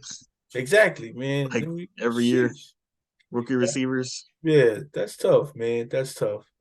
To try to play behind DK and who else do they have? They do have another receiver there. Tyler Lockett. See? Lockett. That's tough. And Kenneth Walker runs the ball a lot. Yeah. So there's not too many. It's really slim pickings for the offense out there because there's a ton of weapons. So, give the kids a chance. You saw him today. Played well. Good for him. Yeah, I don't know. Kyler Murray's supposed to be coming back, right? I just see him throwing balls and off of the designated return. Yeah, I got him in an IR spot in one of the leagues. Nice. But once he comes back, definitely for a super flex. If he's still on your benches, if he's still on the waiver wire, you should probably put in for him. He's going to be the starter once he's ready. Josh Dobbs they want him to play too. Like they do. What? They're 1-6. They could have like a really good pick if Josh Dobbs keeps playing for them. They just say Kyler Murray like he's got a shoulder thing. It's you just dissed Josh Dobbs. Without his hard work. Dissing Josh He's doing Dobbs. so great. He's in all of these games, right? They're not total blowouts like people thought. His hard work. He's putting in, right? He's like, look, we're competitive, but at the end, he's like, but I understand what the goal is. He said they wanted to play, man, where they can really get the first pick with Josh Dobbs still playing. I said, well, hey, maybe they can get it with Kyler Murray. That's crazy. I don't know, but if definitely they're going for a quarterback if they get the first pick, and they can trade Kyler Murray for even more. So this is what I'm saying. I'm thinking they want to see Kyler Murray play, and so that way, whether or not they do get the first pick, because maybe you really like Kyler Murray, and you can either trade the pick if you don't want to pick up Caleb Williams, or you could go out and get Marvin Harrison Jr. or some guy like that. So maybe that might be the reason they want to play Kyler Murray, just to see how far along he is coming back from the injury, and whether or not they still, believe in having him be the starter there. And if not, they're going to pick up Caleb Williams. So that is my only understanding as of why they'd rush him back to just immediately playing. Let's go. Before we talk about the Monday Night Football game and then do our shout outs, our final Sunday game Looks like it's the Falcons at Buccaneers. It's an NFC South game. 51-yard game-winning field goal as time expires by Younghoe Koo of the Falcons. So Atlanta wins here. Hey, shout out Korea. 16-13. Shout out to the Chargers for letting go of one of the most consistent kickers in the last 5 years. Oh, you know what? I thought he was drafted by Atlanta. That's funny. I didn't know that. I think he's played for 3 teams now. Oh, I thought he was drafted out of it. I have to look that up now. Okay. You know how to spell Younghoe? Yeah, but not the Korean way. So I remember it was a meme or something, but it was like my old girl tripping, and then a picture of him and his name. It says, "But my Younghoe Koo." I was like, "Oh, that's funny." Let's see. Drafted Georgia Southern Eagles. Drafted by the Chargers. He went to a black college. That's dope. That's an HBC. Georgia Southern. Damn, yeah.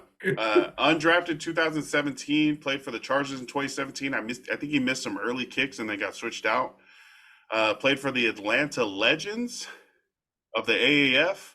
Oh, wow. And then the Patriots in 2019, probably like the preseason before signing with the Falcons, and then he's been with the Falcons. So that's dope. I guess two regular season teams. But the Falcons get another win. Let's see, where are they in the standings? The Falcons are now at the top of the NFC South at 4-3. That doesn't say much about the NFC South. Right, but they're at the top now, and they just beat the Buccaneers, who would have been at the top. The Bucs are 3-3. Hey man, I saw Kyle Pitts make a catch today. It seems like he makes one of these. Yeah, oh my gosh. Yeah. Maybe you should be throwing to him more, and maybe you get your return back on the draft pick you spent on him instead of having him be disgruntled and you trying to trade him, because you know what I mean? He makes at least one of these catches like every game now, which is pretty cool. I know for you it's tough not seeing Bijan Robinson out there. I know you got a couple carries. What was that? Patterson got more carries than him today. Algiers. Solid. He's solid because that's what he did for them last season. You know, he rushed for over 1,000 yards.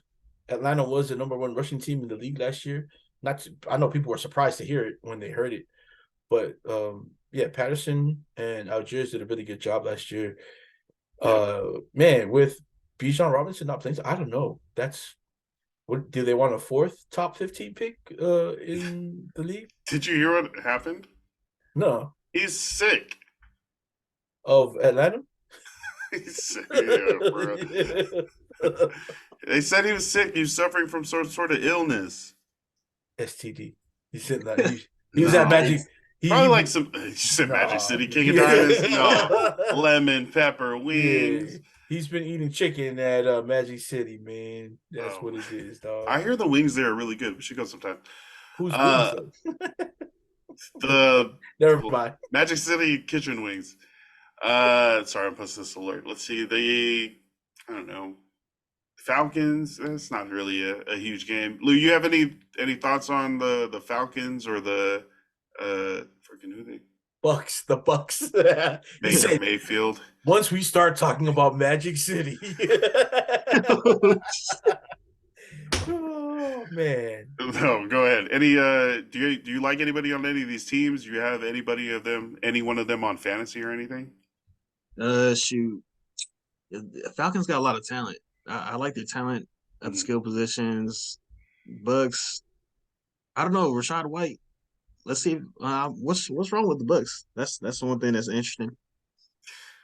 Bucks got Vita Vea on defense, so I feel like their defense is solid. Antoine Winfield made like a really big play for a turnover. He punched the ball out as someone was about to score.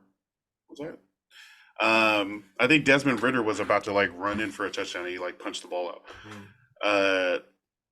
Hard to say, man, because even Baker Mayfield's been half decent, you know? No, for real, yeah. Baker surprised me. Like I think he's been sacked the fewest times. Right. That's crazy. That's not even like the Tom Brady Bucks O-line. This is just if you have Baker Mayfield doing this good this far into the season, you have to be a really big Baker Mayfield fan because not too many people banked on him being this good for the Bucks. I So yeah, I still and they're think we're almost gonna there. see the real Baker, like the Baker we Wow. that's what I said, right? Like after the first 2 or 3 games, I think they were 3-0 or 2-0 or something like Two, that, and 3-0, like 3-0. Yeah. really having really good stats and stuff. But it's like, I mean, we've seen Baker Mayfield play, and like he plays Force dangerous. throws. He does. Yeah. He wants the touchdowns. He wants the big plays. That's just him Yeah. as a person and a quarterback. So yeah, seeing him not be able to do that for a long time has been kind of sad, but hopefully in this new situation, fresh start, him there in Tampa. I think it's his third team in 3 years. He can, They're always there at the end of games too. It's not like they're getting blown out of a lot of these games. It seems like they're always in the fight, like at least close to the end, giving themselves chances to win. They just haven't been able to, yeah. put it all together at the end. That's the Let story of the season, huh? Like I feel like so many great games, so many great teams. Yep. Like man, like shoot, I don't think there's any dominant team like clear cut mhm. because like you can have someone at the bottom and yeah just get kicked off. It's been pretty crazy this season. For sure. And I think the What's only team that benefits from that is KC because we've seen them not be dominant these past 2 seasons. And where did they end up? Damn you, Patrick oh Jesus. Mahomes.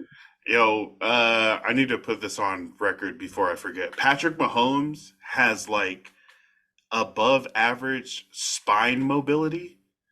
Like his literal body is different. Like he's not just like a good strong arm or a quick processor or can move his feet. He literally can make his body do crazy stuff at a stronger like rate Great. than other people. I knew And it. it's and like starting as a pitcher as a kid, he's just like I don't know, He's a freak of nature. snake. He He's a is freaking slithering. snake, and we have to play him Slithering. twice a year, and it sucks. But let's go to another juggernaut. The San Francisco 49ers enter Monday Night Football as a 7-point favorite in Minnesota versus the Justin Jefferson-less Vikings. Uh, Debo Samuel has been declared out for this game. Left tackle Trent Williams is doubtful. It's also possible that linebacker Dre Greenlaw misses another game. That's tough. And although Christian McCaffrey is still on the injury report as questionable, it is reported that he will be playing. Lou, this is your team. You guys are going to play the Vikings. You're a 7-point favorite. That's pretty good. Well, how do you feel about this game? And like, what is your prediction on how it's going to go? Thanks for the opportunity. Just still being humble right now from last week. So just we can put that on. You might be the only one, my man.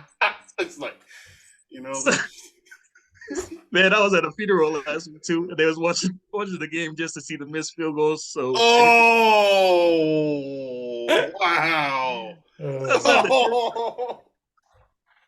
So right That's now, like tough. even if it's the Vikings, they've been choking. So I just really don't want like for me personally, I hope Niners don't lose because that's like losing to the Vikings or they choke away leads left and right. That's gonna be worse than the Bills losing last couple games. That'd be sad, man. That'd be really.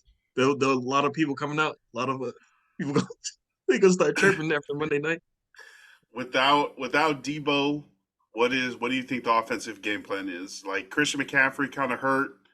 Do you think they're going to lean on him full? Do you think the backup running backs come out? We've talked about this a lot, that the backup running backs in San Francisco need to be used more so that Christian McCaffrey doesn't start getting hurt. But what do you think the path to a win looks like for the Niners? Yeah, Jordan Mason's pretty solid. Kittle, man, I can't believe Kittle hasn't been used as much. Yeah, For if real. if everyone else is down, still got BA. Brandon Ayuk still solid. So all the weapons still there. We'll see if the line holds up. Still a little shook from last week game, but yeah, just leaning on the other weapons. They got a ton of weapons, just like weapons left and right in San Francisco. Forrest, do you have a score prediction for this one? First off, I would really like to say Luchi's one of my favorite San Francisco fans so far. Because he's not mean to you. I don't mind it being mean to me. I like it. For me, that's better. It's just fair, huh? Like just don't hide your face, huh? Don't Yeah. Well, also Maybe. because I mean, hey, there's a lot of humble show San yourself. Francisco fans out there, but Lucci's not blaming anything on anybody else. You know, just like to say, also would like to tell the guy that I traded DK Metcalf for Justin Jefferson and Mattinson. I didn't know DK wasn't gonna play today. Oh. I promised Frank I didn't know he was gonna play today. Wait, you traded him Debo? I got Justin Jefferson. Oh, I gotcha. get and Mattinson, and I gave him Debo. DK Metcalf. Or DK, sorry. Yeah. Okay. So And then DK didn't play. right.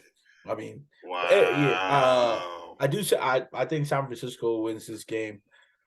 If I had to predict the score, it'll probably be like 24-17. I think it's gonna be a close game just because like you said, CMC is hurt, so it's either gonna be like a load management for him. But Mason and Mitchell are really good backup running backs, and they've been running pretty well for as soon as CMC went down the last game. Mason had some pretty good runs. This is my thing. I think Purdy, just like anybody who's been playing well and been listening to things like this whole time, maybe bit off a little bit of what everybody was feeding him. And because he was, instead of just doing the things that he normally does, he might have been trying to just extend out a little too far for his skills. Like, and I'm not saying he's a crappy quarterback. I'm just saying that there's the things that he's been doing that have been getting him wins. You also just, if you check the stats from the last game, Brandon Ayuk was just, he might have, hard to say too for a wide receiver who's that good, overused. He didn't throw to anybody else. Yeah, Debo was gone, but like Gucci said, Kittles is open. Watch these games. Go back to the tape. If That's his homie, though. Like, why isn't he throwing the ball to him? Hey, man, I've seen really great friendships ruined over when people think they're better than they really are. Oh. No, I don't know Brock Purdy personally. Brock Purdy's doing the Russell Wilson. Don't call me. I just think that after having that great game that he did against and I love to say this, the Dallas Cowboys, after he dismantled them, then they got mad at us. What the fuck, man? Sucks for you guys. But yeah, I think he has enough weapons to win the rest of the season. If this is a team they have for the rest of the season, they still have so many weapons to play with, and all he has to do is continue being who he was. He doesn't have to go for these long bomb throws, try to beat teams all at once. Like if you don't get it on the second down, you don't have to, or first down, you don't have to get all those yards or get that one touchdown back on the one play. Do what you've been doing. Go to Kittles, get those, use your dump downs, use your running backs. Give Ayuk a rest, throw to somebody else. They do have other serviceable receivers that maybe won't win the game for you, but they'll help you win the game. So learn to use those guys. I know Debo is out. He's also another good weapon for you guys, but come Who's here. that? My man Carter. Carter James. This guy's a Cowboys fan, so ha. You don't have to be a Cowboys fan if you don't want to, but if that's what you want, then prepare yourself. Yeah. What up, nephew? I'll come outside a little bit. 24-17 was your predicted score. The 24-17. The implied score, being it a 7-point spread and an over/under of 4 to 3 points, is 25-18. That's not really a football score. That's not really a football score. So 24-17 sounds a whole lot more attainable. Yeah. Yeah, I think the CMC, if CMC is healthy, you can just run him all game, right? Yeah. You shouldn't. We've talked about this. But see, that's the injury that he had is tough, man, and oblique, because if it's a bruise or something, even a sprain, man, it could easily turn into a tear. So I don't know how much you want to push him out there or how bad the injury is, because not teams don't always report like the full extent of an injury, because of course you don't want the other team to know that your running backs, Yeah. really, really hurt. But yeah, so how healthy he is, I don't know if you still want to like push him too far, because you still have a whole lot of season left. And again, you and Lucci already pointed to it. The backups that they have, they're good guys. They can run the ball. They're also fitted into the scheme of their offense. So it's not like they have to do too much to come out there and spell CMC. I think it should be a running back by committee for them. Also, if you have Jordan Addison on your fantasy team, you might want to play him because they don't have too many other receivers on the team besides their tight end. But if you do have Jordan Addison, play him. I think the Vikings are going to kick a lot of field goals tomorrow. I think it's going to be like 20-13, 20-16, maybe late, just like they get a field goal late or something. Well, I guess they wouldn't go for a field goal late if they were down by 7, but I don't think the Vikings are going to be able to punch it into the end zone a whole lot. Like Madison, Cam Akers, TJ Hawkinson. I mean, Sammy needs TJ Hawkinson to go off for 20 to win, so I'm going to go ahead and cheer for that. Me personally, I need Brandon Ayuk to bring me back for a win, so I'll cheer for that. Yeah, I think it's going to be like 20-13. Nice. 20-13 Niners. Final prediction for the Niners-Vikings game. What do you got? I think it could be they go back to the 30-point streak, 31-17. I think it's possible. They've been scoring 30 points. Like before the Browns meltdown is 30 points each game. But and is it a dome in Minnesota? Yeah, Because if it's covered now. Dome. Yeah. So yeah, if it's a dome and you got a quarterback like Purdy, I think he'd do well because the Browns game was muddy weather. Oh yeah, small hands, short kid. So, but he showed he could lead a fourth that late fourth. The kicker just missed. So yeah, I think the offense will do better this week. Nice. I like Yeah, it. we all got the Niners going. Yeah, so let's make sure that happens tomorrow. Good energy. If you're listening to this on a Monday before the Monday Night Football game, yeah, cheer for the Niners. Let's shout outs. Man, I'll start. Shout out to you guys for coming on. Appreciate you guys for breaking down all these games. I know we had a bunch of teams. I think we had 6 teams on by, so we had 13 games that we just hit everybody with the scores, stats, analysis, all the news updates that people need as they're looking to find out what happened in week 7, the NFL season. But yeah, definitely a pleasure doing this podcast and talking football with friends. Appreciate you guys for hopping on. Lou, any shout outs, anybody or any organizations you want to say hey to?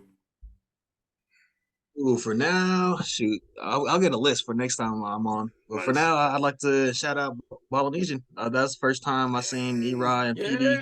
You guys had that nice little 2-hour podcast. It was hilarious, man. You guys, we'll talk about Samoa later, man. That was hella funny. You guys were talking about. Hey man, we're bred different out there. You already know, Yeah. man. Being from Honolulu, it's different. Man, it's the hustle. See, and you already know LBJ. That's why we'll talk. But I think the hustle, you know, LBJ. It's different. no, like you already know the hospital. Like, damn, it's not. We need public health. See, health. Oh, that's yeah. why health gotta. Oh, go back hell to them. yeah, I absolutely. like it. Yeah. So we gonna have exciting. I appreciate y'all podcast. Putting this on with Eri and them. Great stories was told on that one, and glad to be Check in the room. You can sit over here and wait for him. His room. So you waiting for Will? Yeah, he can't find his dad. You can sit in here. We'll wait for your dad. Okay, sit over here. We'll Carter, come him. hit these shout outs with us. Oh no, man. Shout out to Carter's father. I said that. That sounded pretty bad. Who's my roommate, also been like a brother to me. My guy, Will McCoy, one of the biggest Cowboy fans that I know. I sent Lance a picture. I hope